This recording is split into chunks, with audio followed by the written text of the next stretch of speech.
Então, em primeiro lugar, nós temos que entender o que é saúde, não é? Quando a gente fala em saúde, uma pessoa saudável, nós associamos logo o conceito a uma pessoa sem nenhuma doença, uma pessoa fisicamente saudável. Esse é um dos aspectos do conceito da saúde. Entretanto, esse conceito nós vamos ver que ele é muito mais abrangente. A definição da saúde pela Organização Mundial da Saúde seria o bem-estar biopsicossocial do indivíduo. A partir de 1998, sinal dos tempos, já a parte espiritual sendo aceita mais, eles englobaram esse aspecto. Então, hoje, a Organização Mundial de Saúde define saúde como sendo o bem-estar biopsicossocial e espiritual do indivíduo. Então, vejam quantos fatores a gente tem aí na definição de saúde. Às vezes você pode ver uma pessoa fisicamente bem, mas está prestes a se matar, por exemplo. Emocionalmente está totalmente desequilibrada. Às vezes você vê uma pessoa fisicamente bem, psicologicamente bem, mas em condições sociais terríveis, desfavoráveis. Então, há um conjunto de fatores para a gente analisar para dizer que uma pessoa é saudável, tá? Para vocês verem quais são os aspectos de uma saúde. A gente tem condições hereditárias, tem condições econômicas, sociais, tem agentes biológicos, agentes físico-químicos, agentes psicossociais, funções nutritivas, mecanismos de adaptação. Tudo isso são aspectos que podem levar o indivíduo a ter uma saúde boa ou uma saúde negativa, tá? Outro aspecto interessante é a relação de equilíbrio, que a gente chama de relação de homeostase, entre o indivíduo e o ambiente. A gente não pode considerar apenas o ser humano isolado, tá? O ser humano ele existe dentro de um contexto. Esse contexto basicamente é a sua família, é o seu grupo social, é a cidade que ele mora, é o planeta que ele está vivendo esta encarnação. Então, entendam que não poderemos analisar ou estudar o ser humano destacado do seu contexto. A gente tem que entender como o homem funciona dentro desse contexto, tá?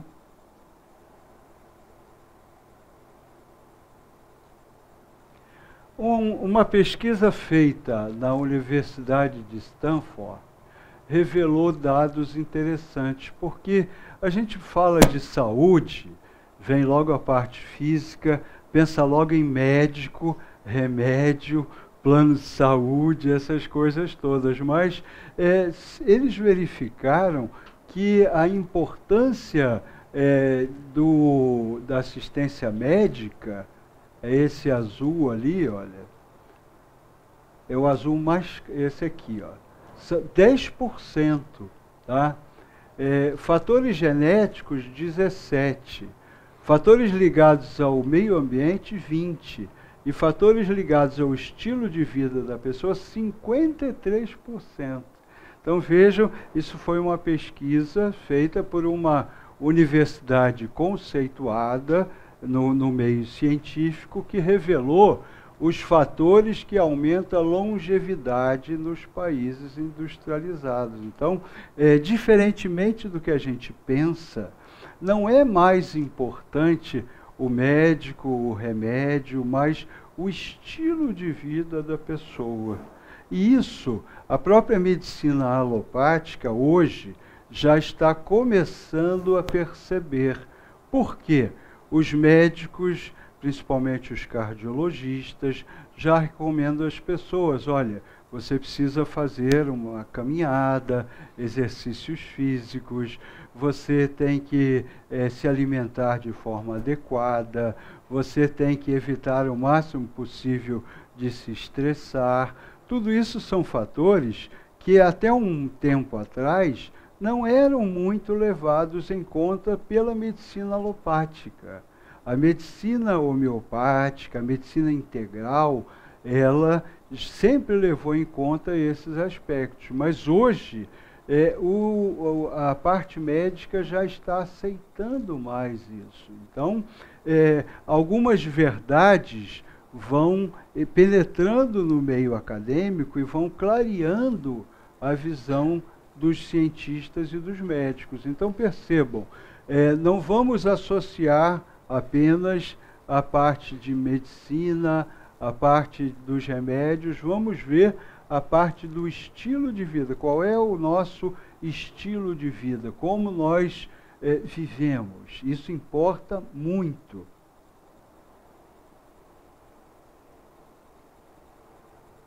Outro conceito interessante é aquilo que eu falei no começo. A saúde não quer dizer apenas a ausência de doenças, tá? A saúde engloba a questão do bem-estar e da qualidade de vida. Agora, o que vem a ser qualidade de vida, né? Para algumas pessoas, qualidade de vida é morar num sítio, dormir na rede. Para outros é ter dinheiro, para outros enfim, a qualidade de vida varia de pessoa para pessoa. Cada um tem que buscar o seu parâmetro. Mas existem alguns conceitos que eu tirei de um livro muito interessante chamado Medicina Vibracional, de um médico americano chamado Richard Gerber. Ele coloca algumas coisas. Existe grande diferença entre ausência de sintomas e bem-estar. Nós definimos bem-estar como o estado no qual um ser humano opera num nível ótimo de integração entre os elementos do corpo, da mente e do espírito. O indivíduo que goza de bem-estar é feliz, saudável e com o propósito e significado em sua vida. Procura compreender a si mesmo e promover seu crescimento psicológico e espiritual. Então vejam que aí ele já abre um leque de possibilidades. A ausência de sintomas, de doenças, não é apenas o único fator de saúde. Ele coloca que o indivíduo tem que estar feliz, que o indivíduo tem que ter consciência do seu propósito de vida, não é mesmo? Então, isso tudo ele engloba na definição de qualidade de vida. E aí nós começamos a nos chegar nos aspectos espirituais, tá? A medicina alopática, ela só consegue entender o homem dentro do seu contexto material, ou seja, desde que ele nasce até o momento em que o seu corpo físico morre. Então, este é o objeto de estudo da medicina alopática, da medicina baseada na matéria, tá?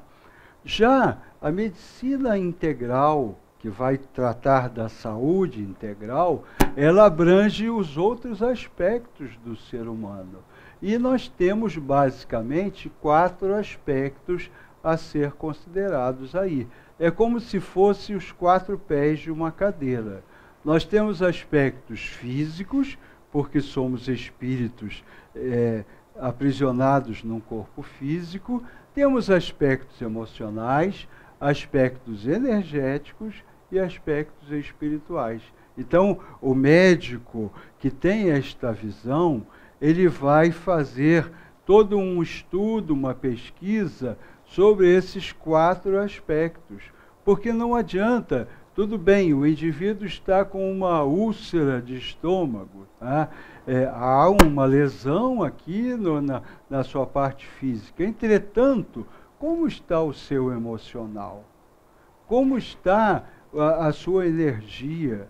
como estão os campos espirituais? Será que ele está tendo influências obsessivas? Será que ele traz padrões distorcidos, doentios de vidas passadas?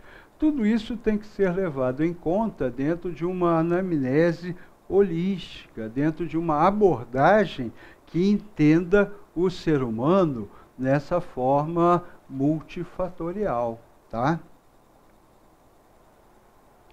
E aí, nós poderíamos fazer esse esquema. É como se fosse três estruturas, uma dentro da outra, ok? Então, aquele cilindro amarelo é a essência, é o espírito, é aquela centelha divina que foi criada simples e ignorante e vai, através das sucessivas encarnações, adquirindo experiências, ganhando conhecimento e evoluindo. Para evoluir através das encarnações, utiliza-se o corpo físico. E entre o espírito e o corpo físico, nós temos corpos sutis de energia, diversos corpos que Allan Kardec, de uma forma bem didática, para facilitar o entendimento, sintetizou sob a forma a denominação de perispírito, ok? Então nós temos esses três níveis.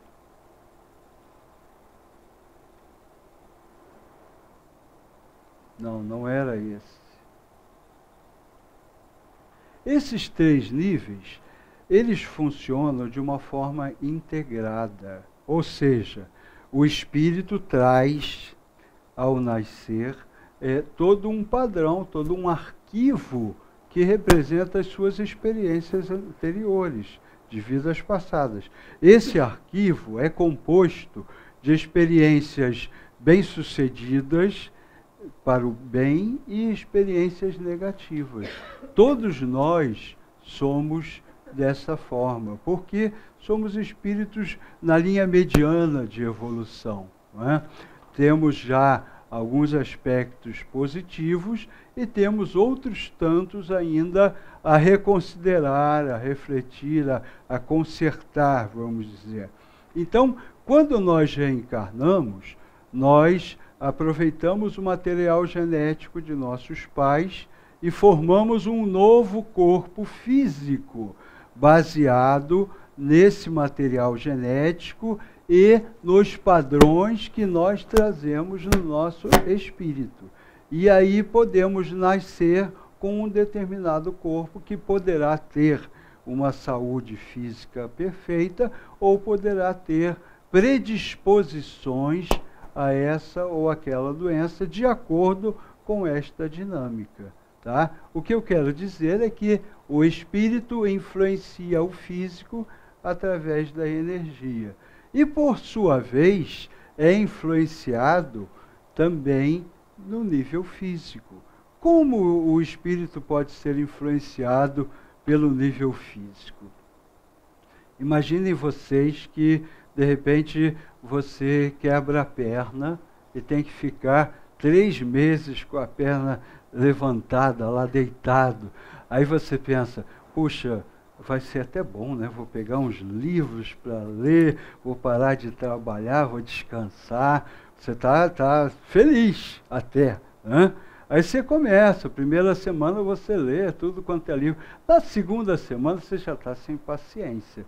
Você já está querendo levantar, tirar aquela perna, você já começa a entrar no estado de irritação, no estado de impaciência. Então, é um evento físico acarretando uma consequência espiritual. Então, percebam, eu costumo dizer que é uma avenida de mão dupla. Vem do espírito e deságua no corpo, e vai do corpo e influencia o espírito. É importante a gente entender essa dinâmica. E é importante a gente entender também que a maioria das doenças, ela começa em padrões distorcidos do espírito. Aí vocês podem me falar, mas não é exagero de sua parte. Eu peguei um resfriado, foi um vírus. Foi um vírus que me pegou, é o meu espírito.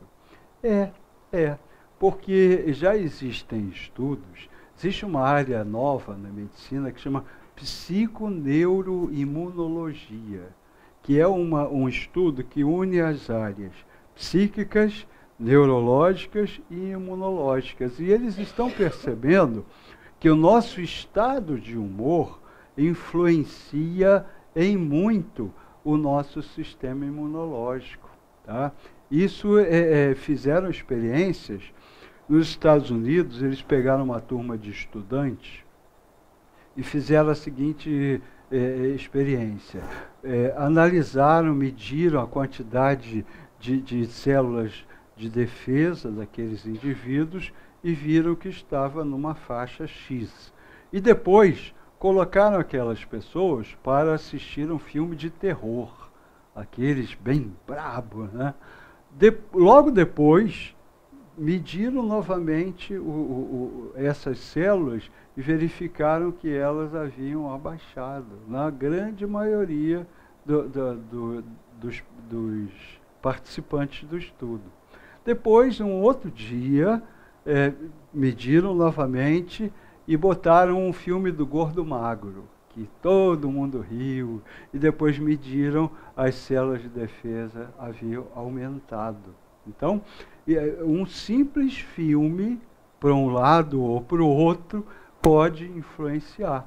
Imagina, por exemplo, um aborrecimento, um choque, uma notícia inesperada, uma coisa que a gente se estressa, como que isso influencia o nosso sistema imunológico. Então, tanto é que, por exemplo, tem pessoas que podem conviver com pacientes que estão com doenças infecciosas e não contraem a doença.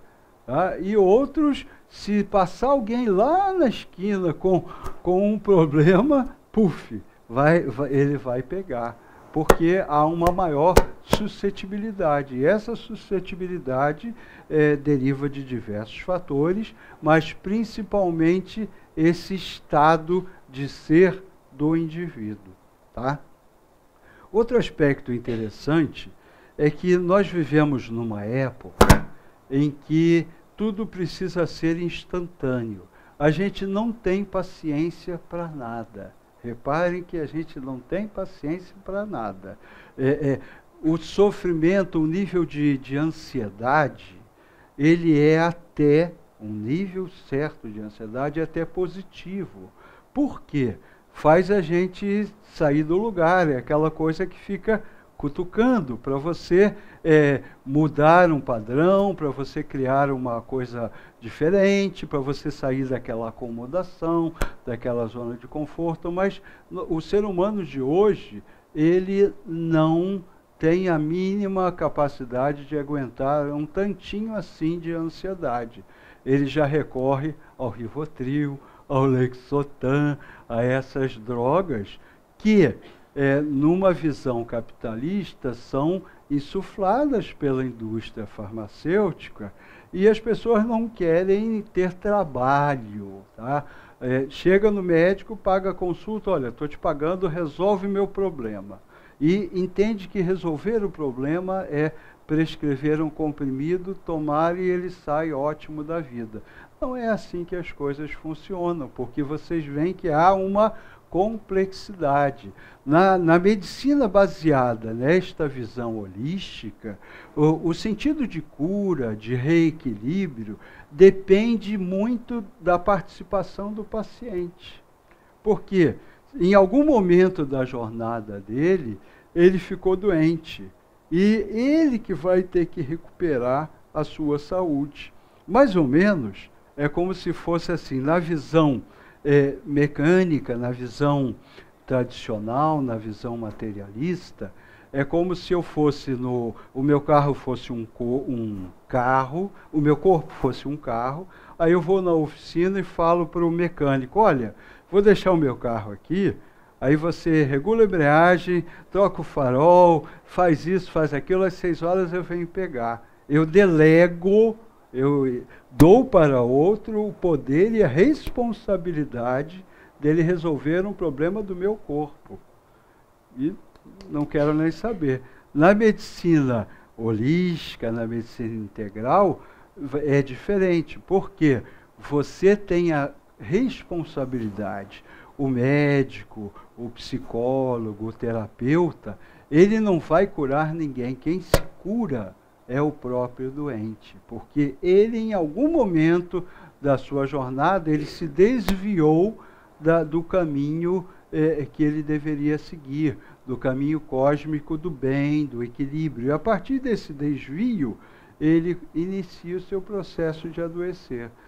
Se ele não se envolver, se ele não tiver essa consciência, ele não vai ficar recuperado a nível global. Por exemplo, usando aquela situação que eu falei da dor de estômago. O sujeito vai no teu consultório queixando, estou com azia, estou vomitando sangue.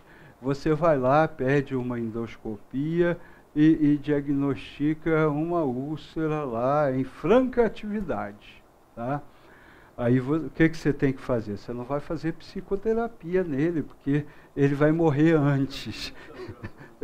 Ele vai morrer antes da psicoterapia acabar.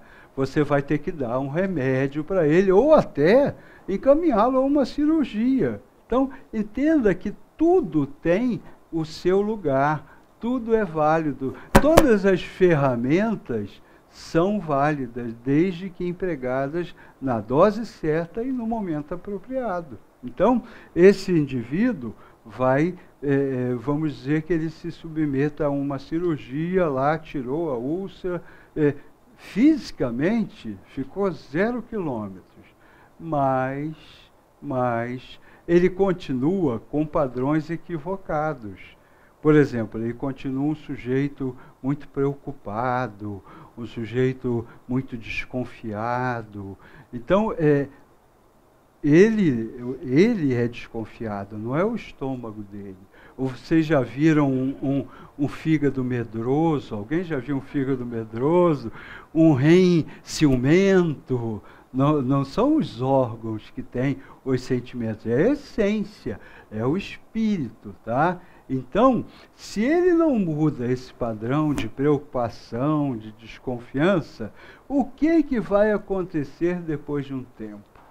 Ele vai continuar mandando estímulos desequilibrados para o seu campo energético, que vai, por sua vez, descer para o físico e provocar uma nova doença, seja uma nova úlcera, seja um outro processo qualquer, mas ele vai ficar doente. Por quê? Ele só trabalhou no primeiro nível, que foi o nível físico. Ao passo que, dentro dessa visão, você tem que dar o remédio alopático porque ele está sangrando. Você pode fazer uma anamnese voltada para um medicamento homeopático, voltada para um conjunto de essências florais.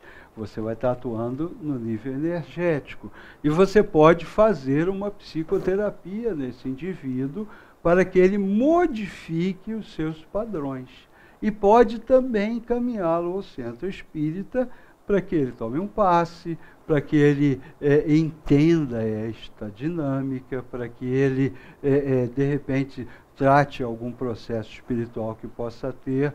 Ou seja, todos esses procedimentos podem e devem ser aplicados de forma integrada, para que eles possam interagir, tá? Dentro de uma coerência e de uma priorização. Se, por exemplo, o indivíduo está com uma gastrite, ainda não é uma úlcera, mas está lá brigando com o pai, está quase, matando o pai matando ele, há um conflito ali. Então isso tem uma prioridade.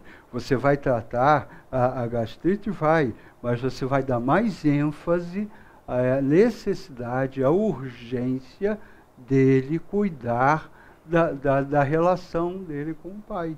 Então, o médico que tem essa visão,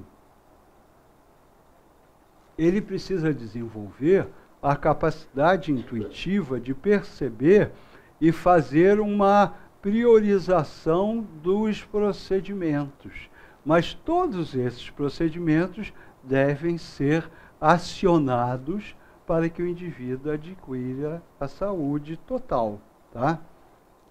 Resumir a saúde integral como sendo uma mudança básica de atitude em relação à vida, através de um maior conhecimento de si mesmo. Se você não se conhece, você não tem como mudar, tá? Isso é básico. Valorizar a si próprio, porque muitas vezes nós temos uma tendência a não nos valorizarmos. Por quê? Quando a gente começa a pensar na gente, aí já vem alguém e fala, caramba, você é egoísta, não pode pensar em você, você tem que pensar no próximo, tá? Tem que pensar no próximo? Sim, lógico. Mas primeiro você tem que pensar em você, e isso não é egoísmo. Jesus já nos dizia, ama a teu próximo como a ti mesmo. Então, a condição para você poder amar o seu semelhante é que você se ame. E se amar não significa ficar o dia inteiro olhando no espelho, penteando o cabelo, achando-se o supra-sumo. Não é isso. Isso é narcisismo, isso é ego inchado, isso é qualquer coisa.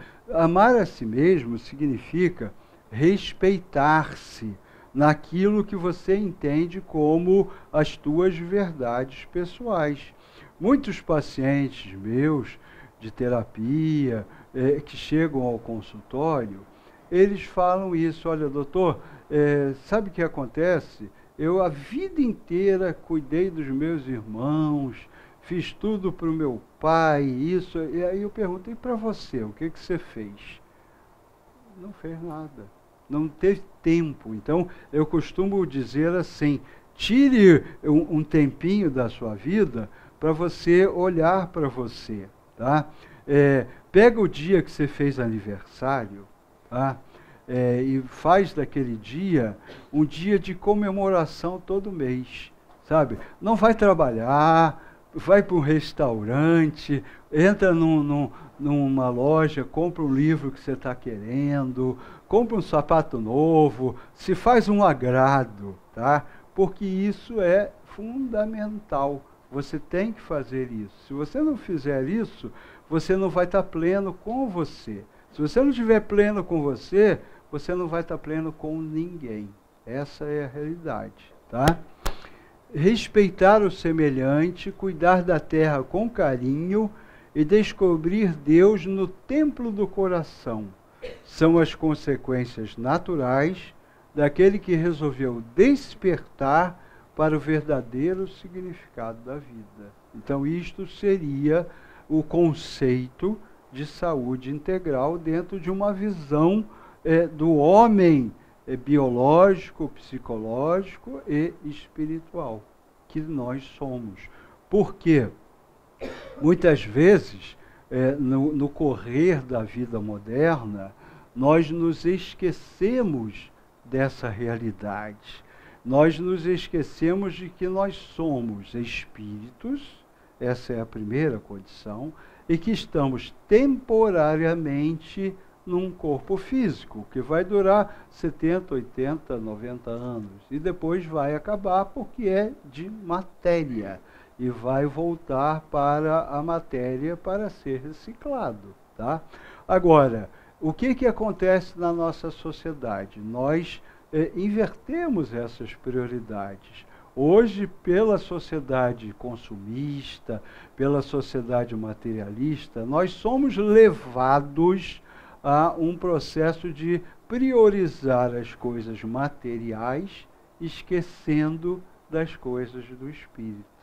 Eu não quero com isso dizer que nós tenhamos que ser quase monges, tá? Viver uma vida separada. Não, a gente tem que interagir, porque essa é a função da vida terrena, tem que interagir, tem que trabalhar, tem que ter a ambição sadia de melhorar de vida, de trocar o Fusca velho por um carro melhor. Tudo isso são fatores normais, fatores desejáveis. O que a gente não pode é extrapolar, colocar todo o foco, todo o objetivo nessas necessidades. E aí, tudo bem, de noite vai lá no centro, escuta uma palestrinha, coisa e tal, e acha que está quites com o céu. Não é bem assim a realidade, entende? A gente tem que investir no nosso projeto espiritual. E o nosso projeto espiritual não significa necessariamente vir a um centro espírita apenas, ou a qualquer templo religioso. Significa uma mudança de postura interna.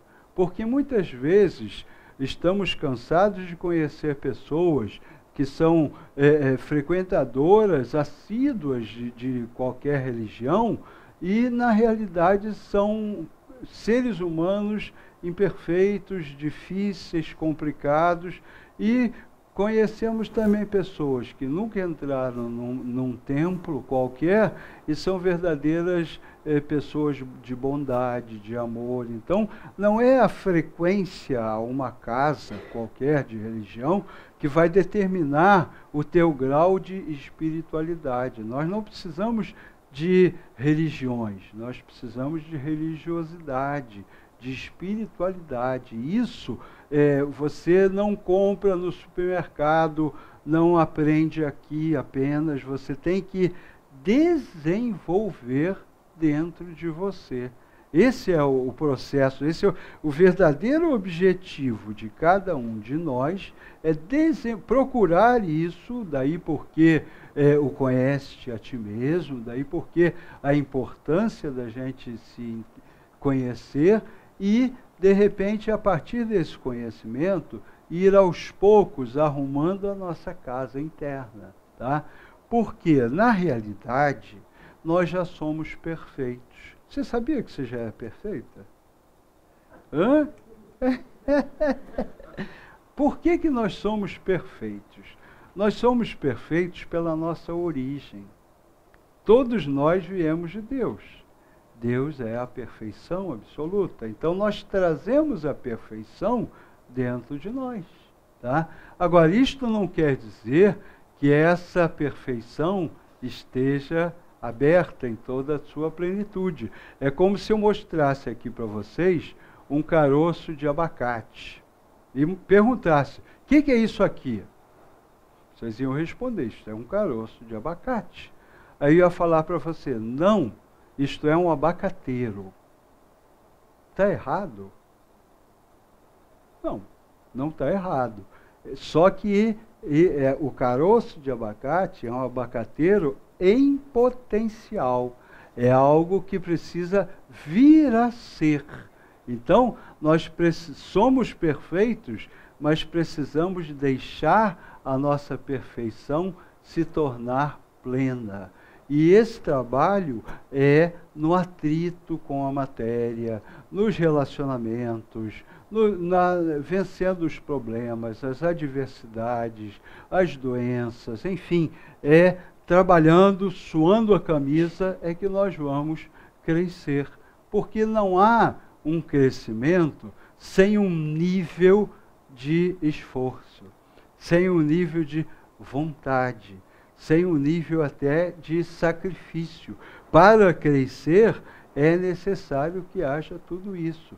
Só que nós somos, em termos espirituais, muitas vezes podemos nos comparar a crianças. A gente quer estar aqui na escola, mas quer estar no recreio, quer estar brincando, não quer levar a coisa a séria, entende? Só que agora, no momento cósmico em que o planeta está chegando, nós precisamos levar as coisas a sério. Por quê? Nos dizem os espíritos que a Terra está mudando de fase, que vai se tornar um mundo de regeneração. Então, quem quiser acompanhar e se qualificar, carimbar o passaporte que lhe faculte permanecer aqui na Terra, precisa acelerar o seu desenvolvimento. Tá? E como acelera? No autoconhecimento, na aceitação das nossas limitações, dos nossos padrões inferiores, porque se nós não aceitarmos, nós não vamos poder mudá-los, nós não vamos poder sublimá-los. Então, muitas vezes a gente nega o que a gente chama em psicologia da nossa sombra. Então, eu sou invejoso. Mas aí eu nego isso para mim, não, eu não posso ser invejoso, eu não vou ser invejoso, tudo bem. Ou eu não sou um sujeito violento. Aí entra aqui aquela paz, tudo bem. Aí chega lá no trânsito, o sujeito dá uma fechada nele, toda aquela paz, aquela elevação se transforma num espetáculo animalesco. Tá? Então, aquilo estava ali dentro, é seu. Não adianta você negar para você. Está ali. Você precisa reconhecer aquele padrão para que ele possa iniciar um processo de mudança e transcendência. Então, se não fizermos isso, nós não vamos sair do lugar. E aí vamos ser convidados gentilmente pela providência divina a conviver em mundos mais inferiores, compatíveis com o nosso grau de evolução. Então, se a gente quer continuar na nossa casinha cósmica aqui, vamos arregaçar as mangas e vamos trabalhar pelo nosso desenvolvimento, porque isso vai trazer para nós o que a gente qualifica de uma saúde integral. Tá bom? Está na hora, eu tenho que acabar. E agradeço muito a oportunidade de estar com vocês, que a gente possa, quem sabe, trocar ideias novamente, tá? Muito obrigado.